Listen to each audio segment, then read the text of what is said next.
Kim Holderness. Hang on. Okay. And I'm Penn Holderness, and I'm probably going to adjust this microphone in just a second, but this is very exciting. We want to welcome you here and those of you listening to a very special She Media. This guy's adjusting the mic for me as I talk. She Media South by Southwest edition of the Holderness Family Podcast, or as you guys call it here, the South by. Yes, we've learned that that's how you guys describe. You've gotten rid of Southwest. Well, correct? we normally record our podcast, to be honest, in our attic at home. So this is the first time I've recorded a podcast wearing a bra. That's true. So thanks for being here. And your pants are usually... I'm wearing hard pants today. I just learned what hard pants means. Jeans, yeah. I usually am unshaven and in glasses, so we hope that in normal pants we can be just as entertaining. We're so honored that so many of you came here to watch us live, or just thought that since we're running late, someone else was going to be here right now. We're really appreciative of you. If you haven't heard of us before, we make these really goofy videos on the internet, and we try to make entertainment about all of the curveballs that life throws our way. In our podcast, I think it allows more time for some nuance, to extend those conversations about those curveballs. One of the biggest curveballs that we have been thrown has been the fact that I am an adult with a fairly pronounced case of ADHD. I am so lucky to be part of a family that has helped me get through it and has helped me partner with it. And so today we're going to talk about that journey. The first thing we're going to talk about is what ADHD actually is. Because the definition of ADHD is a little ADHD. Not everyone has a full beat on what it is. I didn't until I started researching this book that we're writing. Number two, we're going to talk about how to partner with ADHD, kind of striking the balance between acceptance and accountability on my part. And the last thing we're going to talk about is getting systems in place so that you can thrive with ADHD. Because we are video people, we thought we would start with a quick video. Just real quick, let's take a look. This particular species of ADHD needs coffee, his phone, keys, and wallet. He finds his keys under the couch. He locates his phone in the pantry by the crisps, then spends 20 minutes looking for his wallet in every pair of pants he's worn in the last week. He finds it in the washer, soaking wet. Now in the wild, he must forage for his family. Eggs, dry cleaning, a socket wrench. It's time to take his clothes into the cleaners. The trunk of this ADHDer's car is a wonderland of discovery. What's this? It's the socket wrench. He's found it. There's no need to buy a new one. Huzzah! He drives away triumphantly, forgetting to drop off the dry cleaning. It's time to find some eggs. But to find them, the ADHDer must pass through the most perilous passage known to man, the electronics section at Costco. He must keep his eyes straight ahead because any one of these wonders will cause complete amnesia as to why he is here. He must look away from the 77-inch 4K TV playing a snowboarding video. He must look away from the giant Bluetooth speaker with fancy neon lights. And he absolutely must look away from the gigantic cocoon-shaped full-body massager. He's made it through to the sock department. That was close. He finds the massive container of eggs, but then receives a textual message from his mate. She also needs pasta, canned albacore tuna, a giant pancake mix, a tub of pasta sauce, and a year's supply of paper towels. His arms are now quite full, but this ADHDer is equipped with a blind sense of confidence that he can carry anything, and shopping carts are for losers. Thank you for indulging us there. Okay, Ross, I'm sorry about that horrible British accent. You have a real one, mine is fake. I'm sorry. I'm glad you guys laughed. Maybe you've seen something like this in your family. Maybe you've seen something like this with someone that you love. The truth is, we can laugh at it, but the rest of it is, Kim, this affects our family dynamic. How does my ADHD affect our family dynamic? Starting off with a good one. Okay, I will first say everything that made me fall in love with you, I think I could trace back to your ADHD. The funniest person I've ever met, the most just gregarious and spontaneous, all of those things are his ADHD. And then it wasn't until we had young kids when I realized, oh, wait, there's other people in the room. He can't really just focus on me. And it got really pronounced. We went to marriage counseling about this. I mean, I felt like he wasn't listening to me, ever. There was people would joke, oh, do you feel like you're raising 3 kids? Yeah. And it sucked. You've done a lot of work. I don't love going to do the deep dive into that part of our story because we have done so much work on that, and I see you squirming a little bit here, and I see your face. Well, I know, but it's an important part of the story. Yeah, I'm glad you're telling it. I'm squirming because I feel ashamed, and I feel a little bit broken every time I think about those things, or I used to feel extremely broken. The ADHDers are people pleasers. The last thing we want to do is let somebody down. And so when it happens like that, or I'm going to tell a story a couple of years ago, I was trying to be a good partner and a good parent, and my wife had a doctor's appointment. I wanted to get up, I wanted to get the kids ready for school, I wanted to get the water bottles, I wanted to carpool them and get home. And part of that was making bacon. It was bacon, special morning. And I was 20 minutes out almost at the school, and I got a call from my wife saying that the fire alarm went off. I got a call sitting in the doctor's office from Ring saying there's a fire alarm going off in your house. So I knew instantly that I'd left the stove on and there was bacon grease flaming in the middle of my kitchen. And so I called a neighbor. She agreed to go in and check on it. As she walked in, our dog ran out because she was freaking out. She got the pan out. It wasn't on fire, but she got it outside. She was chasing my dog around. My neighbor tripped chasing my dog and cut her finger. So I got home from carpool, and there's my neighbor sitting on the curb of my house with my dog with her just covered in blood. And I thought I was going to need to take her to the emergency room. Luckily, we didn't. But I looked at this just disaster scene and knew that it was because I couldn't get my shit together. You felt frustration, you felt resentment, right? It's a lot, and those situations were happening a lot. I did say we went to marriage counseling, but also at that point, Penn did the deepest of deep dive. Why does my brain keep me from doing these basic things? We were learning so much, and they always say, write the book you need. Our family needed this book, so we have a book coming out called ADHD is Awesome, and our family needed this book.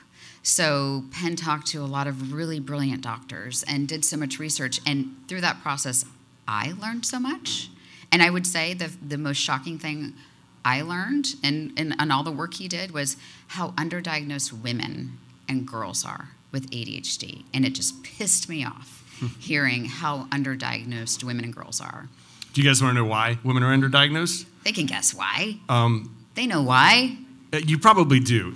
So traditionally, I'm just saying traditionally, girls are expected to internalize their problems, their difficulties when something goes wrong, especially when you're a girl. You're supposed to sit still.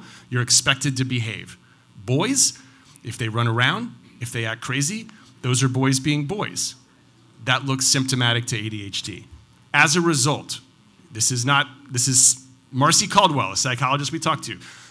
Girls are just as likely genetically to have ADHD as boys, but boys are diagnosed 2 to 3 times more. So fast forward to being a woman, and you haven't been diagnosed yet. So now, in a stereotypical heterosexual relationship, you are expected to flawlessly get the groceries, get the kids out to school. Carry the mental load. Carry the entire mental load. Sign Up Genius, all of these things. Sign Up Genius is an entire, right. Everybody needs an assistant just to do Sign Up Genius. I need an assistant just to read school emails. Yeah. As a result, I know that there is a lot of shame. I told you about the shame that I feel. There's a lot of shame from women who've been undiagnosed. I have to say, we do a lot of, I'm sorry. Yeah, go ahead. We do a lot of content around ADHD, and we get comments all the time, and I wrote one down I want to read to you from Instagram. She says, it's interesting that female symptoms are different from males and very often don't get diagnosed, and many women going through menopause get ADHD symptoms. My husband and son have it as well as myself. It's not always easy, but understanding it more helps. So just getting that diagnosis as a woman can help explain so much. I'll also say the same goes for minorities. A black and brown child is not as likely as a white kid to get diagnosed with ADHD. A lot of times those behavior problems get chalked up. It just gets chalked up to as a behavior problem. And there's also a lot of mistrust. We talked to a doctor, Dr. Tomoni Coker. She said there's a suspicion in the black community that the ADHD label is being used as an excuse to dismiss and pathologize black boys in particular. So there's a lot of children out there that could really benefit from this diagnosis, and they just aren't getting it. So, what is ADHD? Maybe this will help, right? Let's start with what it's not, and this is hilarious because it stands for Attention Deficit Hyperactivity Disorder. That's wrong. It's not a deficit of attention. Ask anyone with ADHD. We have a ton of attention. We have trouble focusing that attention. ADHD is a disorder that affects the executive function of your brain. So you would see us as spacing out or being fixated while everything else falls through the cracks. Dr. Caldwell, who helped us so much with this book, gave the best metaphor I've ever heard for the ADHD brain. Somewhere in this room, there's probably a mixing board for all of the lights here, right? You bring up a little bit of the light here, you've got the light here, you've got this screen back here, and you've seen these in concerts, right? These big, like Dr. Dre's like sitting in front of it in the Super Bowl.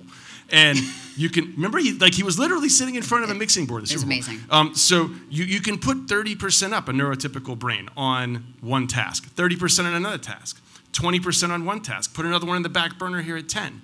That's what the normal brain can do. My brain and the brain of an ADHDer has on and off switches where those dimmers are supposed to be. And you can only put one thing on at a time. And once that thing is on, you're in trouble with everything else that's off. That can cause a lot of problems. It can also lead to a lot of advantages, right? Right, hyperfocus. Yeah. And so we were on this television show called The Amazing Race. And a fellow contestant, Natalia, is in the audience as well. But we were on this show called The Amazing Race. And I think, looking back now, well, we won, by the way, but I think one of the reasons we won is because this guy, I thought going in, I was going to be the savior. I was going to be the one who had the attention to detail. But my neurotypical brain, I was seeing everything. I was seeing the guy with the camera and the audio, and I was seeing the other teams, and I was seeing Natalia come and go and leave me behind, and I was seeing all this stuff happen. His brain allowed him to hyper-focus on that one thing in front of him, and it's some weird shit they have you do. And he's doing a mule thing and making cheese, and he was killing it. And so it was this almost unfair advantage, this hyper-focus. Along with that, if you can keep that one thing on, ADHDers can be innovators. Einstein and Edison were rumored to have ADHD according to biographies on their behavior. We are spontaneous. That's also kind of nice. That sometimes leads to humor. We are also more creative. So just a quick fun exercise. Think of an alien fruit right now. What's the first thing that pops up in your head? Just if you had to imagine what a fruit would look like on an alien planet. Yeah. Like a lychee? Okay. Like a lychee? Okay. So there was a study at UCLA about what an alien fruit looks like. And people who have neurotypical brains thought of an apple with stripes or something that felt already existed. A different color, something already existed. The people with ADHD, their fruits had hair, tongues, hammers, teeth, personalities. They completely deconstructed what a fruit actually was. And so it was an interesting study just to show that there is a creative side of it. So there's some good stuff, right? There's some good stuff. When you leave that one light switch on, it's great. But is regular life anywhere near like that? There are things hurtling at you from every single direction. And for people with ADHD, things fall through the cracks, for me in particular. The final thing that we really learned about ADHD is that these things that are happening, these behaviors of forgetfulness, are involuntary symptoms, which means there's nothing that we can do about it. And I know that sucks to hear for a partner of ADHD. It sounds like every time I was hearing that, reading about this, it's like, oh, sorry, it sucks to be you. I have ADHD. I can't help it. It sounded like an excuse, quite honestly. And as a partner and a parent with ADHD, to somebody with ADHD, it sucked. you're touching on, right now, probably the number one issue in partnering with ADHD is balancing you accepting me for what I am with my responsibility and accountability that I have to take. So we're going to talk about this in a bit. I've got to work my ass off to get systems in place so people can at least see that I'm trying to make things easier and I can maximize my ADHD. But what she's doing may be even more incredible, which is not only accepting everything that we've learned and me for what I am, but also meeting me where I am and finding, like, tell them about some of the ways that you've learned how to talk to me and how to deal with what has to be some frustration and disappointment when things start falling through the cracks. I just also want to acknowledge my microphone is very flaccid. It is like very. Right. That is a different health seminar. That is a different conference, you guys, but also very important. We've got Cindy Ecker here. Cindy Eckert's here. Yeah, she can talk a little bit about all about it. The female side of that. Yeah. Anyway. I'm just gonna hold it. I'm just gonna hold it like this. Do you want me to try to tighten it? No, I got it. Is there some? And now it's awkward because you guys are imagining weird things. Yeah, come on. Hey. Okay. No. I'm good. Okay. You talk. You talk. And okay. Thank you. Okay. Always taking care of me. Thank you. So there are 3 specific things that I have had to do the work. Again, we went to marriage counseling over this, and I wanted to roll my eyes in the back of my head. The first thing the guy said to me, connect, don't correct. Ugh. So the smoke alarm goes off. Our neighbors heard us. Like, I'm at the doctor. I feel like I'm raising 3 kids. I'm not supposed to acknowledge this. As humans, we need connection. As humans, we need empathy. I came home, he was crying. He was so upset. He already felt all the shame. Me piling on top of that was not going to help. So it took everything I had. But I was like, wow, babe, that really sucks. I'm sorry that happened. You must be overwhelmed right now. And that just lowers the temperature. And I think we could all benefit from that, but in the neurodiverse community, in the neurodiverse brain, I think it especially needs that sort of connection. The next is I accentuate the positive. And we again, all could benefit from this. I mean, I had a 5th grade teacher who told me I was a good writer, and now look what I do for a living. So when I catch my son or I catch Penn doing something that I know is hard, I try to really reward that. So I was going through it last week in particular, and he closed his laptop, put his phone down, walked down, sit next to me, knee to knee, shoulder to, like, we're squared up, and he focused, looked eye to eye, and he was asking me questions, and he was listening to the answers and cared about the answers. And afterwards it was, well, babe, thanks. That meant a lot to me that you took that time to listen. And the last one, again, I still struggle with a bit, is kind of setting small, reasonable goals. I also call this lower your expectations. But I can give, one thing at a time. And my son in particular, I can't say, hey, buddy, grab a snack, fill out get your water bottle, get your shoes on. It's not going to, I can't do that. It's one thing at a time. And with my 14-year-old, I'm helping him come up with the list. I'm teaching him how to make the list. But you're a grown man. Yeah. I don't want to make your list. And you don't. I don't. Yeah. But we have to go one thing at a time, reasonable expectations. Even getting out the door here today, it was, do you have this? No, I have to, do you have your iPad? Are you wearing shoes? Like, these sort of things. But you have done a good job coming up with your own lists. Yeah, so first of all, thank you for everything that you've done to support me. You're welcome. Yeah. Aw, you guys, stop. But now it's time to pay the piper. I got to work my ass off, right? I do, and everyone with ADHD does, because if you do work your ass off, you're gonna reap all of the benefits of having this, what I believe is a fantastic brain. Mm-hmm. The first thing that I need to do is find out what is important to my partner. What is bothering her the most? There's a long list of things that I do with ADHD that bother her. She does not like it when I crumple up napkins. She doesn't like it when I play with my silverware. Very fidgety, guys.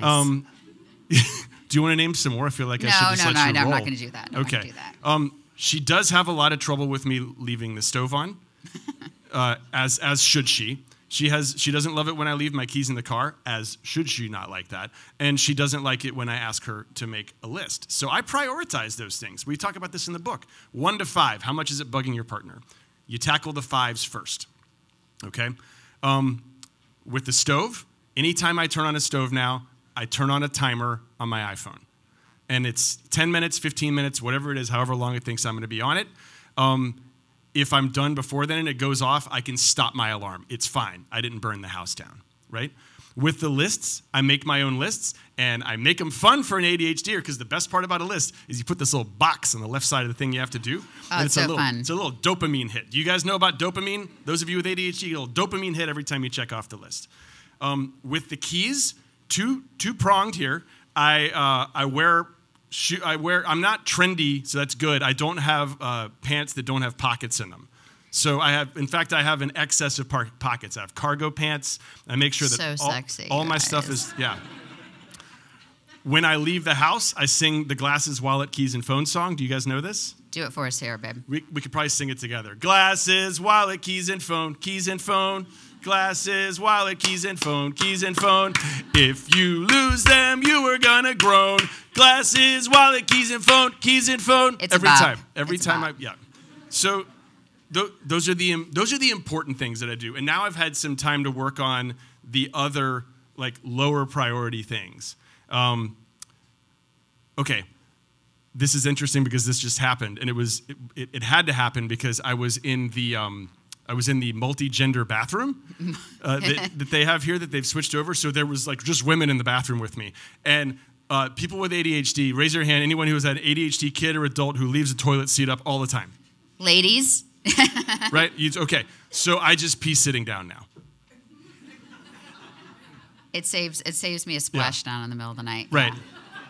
Also, you never know what's going to happen while you're down there. Okay, Like, okay. Yeah, okay. Different podcast, babe.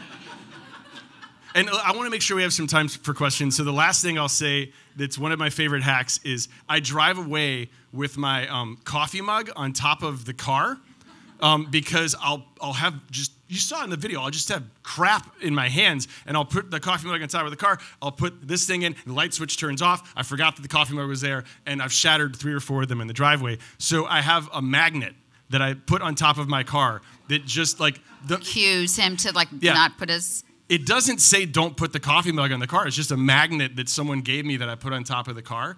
I discovered that not only could you put a magnet on top of the car, you could put a magnet somewhere near a hamper that tells you to, like, clean out your pockets. We put it on the washer and dryer. Yeah, put it on the washer before you, like, throw it in there. Before you throw it to know, like, empty cummy chapsticks we found in there. So, by the way, we have some magnets for you guys. We do have magnets. Somewhere over here before you leave, and it just says ADHD is awesome. Right. They can stick on a stove, they can stick on a washer dryer. Just wherever it is, you screw something up, or your wherever kids you screw something up. But it's got a positive message. It says ADHD is awesome. Yes. So that's good. Yeah, you've really worked hard, I have to say, to find those, like, at the source upstream solutions, if we're going to talk technically. And I just want to say I'm very proud of you, babe. You've done so much work, and the book that's coming out is just such an act of service and a labor of love, and I hope that it helps families like it's helped our family. And I'm just so proud of you. Well, I couldn't have done it without you, so thank you. You're right. This is when you're welcome. Oh, you're welcome.